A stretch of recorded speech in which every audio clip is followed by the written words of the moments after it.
Count. Hello, we are now live again. Apologies, there was a technical disruption mere moments ago that sank our stream. So it was Johnny's fault, basically. It was Johnny's. It's not polite to say, but it was Johnny's fault. It's the truth. Harsh but true. Harsh but true. Harsh but true. We now have less than 8 minutes left to summarize everything else we're going to talk about. Sure, must go on. So you know what? Just so my title's not a lie, for the last one. Well, no one's watching. It's fine because I'm not going to share this post again. Let's just race through Scottish independence and the other thing, Brexit. How do you guys feel about Scotland becoming independent? Good thing or bad thing? Cam, you go first. Bad. Scotland has been a cultural part of our country for 300 years. Economically, it would ruin both Scotland and the UK. We obviously lose access to a lot of the oil resources that Scotland have. Trade between Scotland and the UK would be greatly disrupted. And of course, another thing to realise, we've had over here, we've had a lot of debate over with Brexit, the Irish border. Yeah. We'd have another debate with the Scottish border as well, particularly if Scotland wanted to join the EU. So if Scotland gained independence and applied to rejoin the EU, which almost seems a certainty, which is going to be going through the same sort of constitutional wrangling that we've been going through for the last 3 years. So there's no winner from Scottish independence. I think even though the polls clearly indicate that there is a higher support for independence, I think when push comes to shove by the independents and more of the arguments are being made, that there really is no winner out of Scottish independence, whether that's from the UK or from Scotland. Noah, what do you think? Agree with Cam? Disagree with Cam? Yeah, I wasn't smiling at Cam's remarks. I was just smiling at everything that's happened in the last 2 minutes. I definitely wasn't smiling at his remarks because I'm a staunch unionist, so I really hope that Scotland doesn't go independent. But as for the reasons that independence appears to be on the rise compared to 2014, I think it is a mixture of Brexit, the Prime Minister and Nicola Sturgeon. On Brexit, I don't think Brexiteers can now say Scotland doesn't deserve to have a say on its future, because the arguments for the two are quite similar. You know, the Brexiteers believe the UK should be free from the EU. People who advocate Scottish independence believe Scotland should be free from the UK. If you're allowing the UK to have its say over its membership of the EU, you can no longer really say, well, Scotland can't have another say over its membership of the UK, not least if the SNP win a majority at the Scottish Parliament elections next year. I think the Prime Minister also has a role to play. He's not had a popular reputation at all. You know, last year the Conservatives did unbelievably well, but the one area where they really fell short was in Scotland, where they lost 7 seats compared to Theresa May and Ruth Davidson doing much better there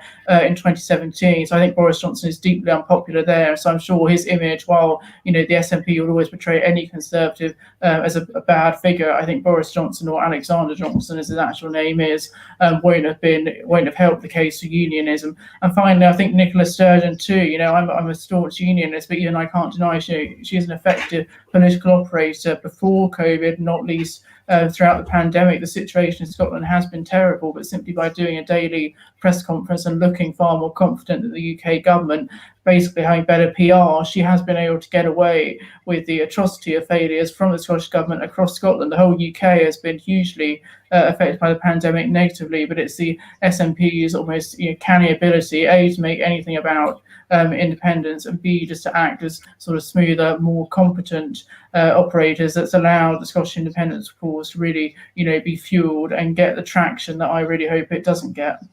Right, and now just time for one last topic. Brexit again. Are we heading for no-deal Brexit? I think, to be honest, the fact we're even talking about Brexit, I never thought I would want to talk about Brexit again until coronavirus hit. But here we are. I think on the point of Brexit, this is Boris Johnson's, this is almost his sort of baby in terms of this is what he wants to be talking about. This is what that last general election was predominantly based on, as well as that levelling up agenda. He won the leadership because of Brexit. He personified the Vote Leave campaign. Even though Nigel Farage had been the trailblazer for leaving the EU for 20 years before the referendum, ever since Vote Leave got the designation, Boris Johnson became the figurehead. During the time of Theresa May's failed deal, he was the figurehead. He was, even though he never admitted to being it, he was always seen as the very pro-hard Brexit figurehead. So it wouldn't make sense. This is a strong talking point for Boris Johnson, but it wouldn't make sense for him to turn back and say we're going to extend the transition period now. I think with the transition period, it's clear the government aren't going to extend it.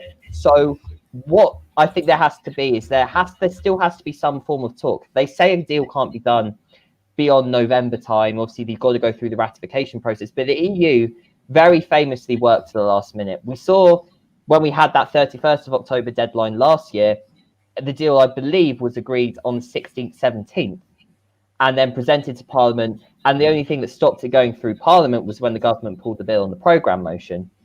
The government won't have such troubles this time. They have such a commanding majority in the Commons and such particularly a strong majority that will stick together on Brexit. If it's not sticking together with coronavirus, for example, at the moment, it will stick entirely on Brexit. Every Conservative MP that was elected at the last election was elected on very much that pro-government approach to Brexit. So there's really no way that Boris Johnson will extend the transition period. There's no way that the Tory party won't support whatever decision Boris Johnson makes on this. And so I think there still has to be a coming together of heads. I still think, as much as the government have said they're threatening to walk away, I think this is very much a negotiating position, of something to throw a spanner into the works of the negotiations, almost like the internal market bill was, as a way to bring the EU and try and gain the upper hand. As with the first set of negotiations, by keeping the threat of no deal on the table and by saying to the EU that we're going to walk away, you have something that always convinces the EU to go back to negotiations.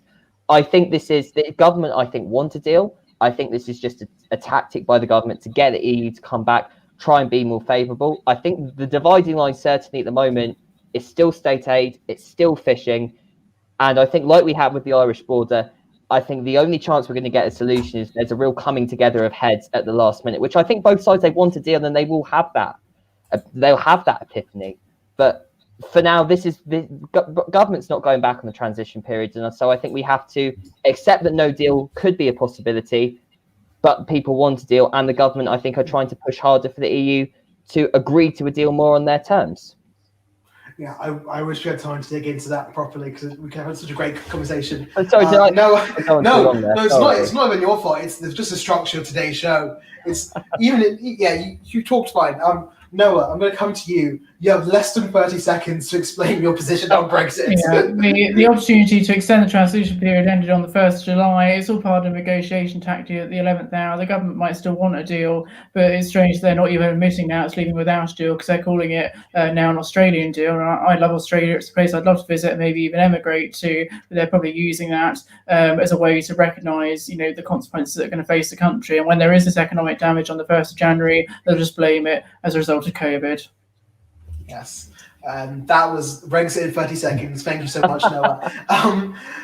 Before we go, we have one last comment from Johnny Jenkins. Sorry, guys.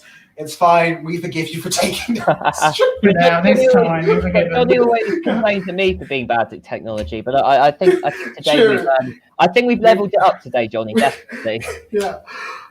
Maybe next time on the Johnny Jenkins show, I'll end it early. Let's see how he likes it then. This will go down in inside history, this episode. I don't think anyone's ever, no head of news ever had their show ended by someone else before. I don't think that's even allowed to happen.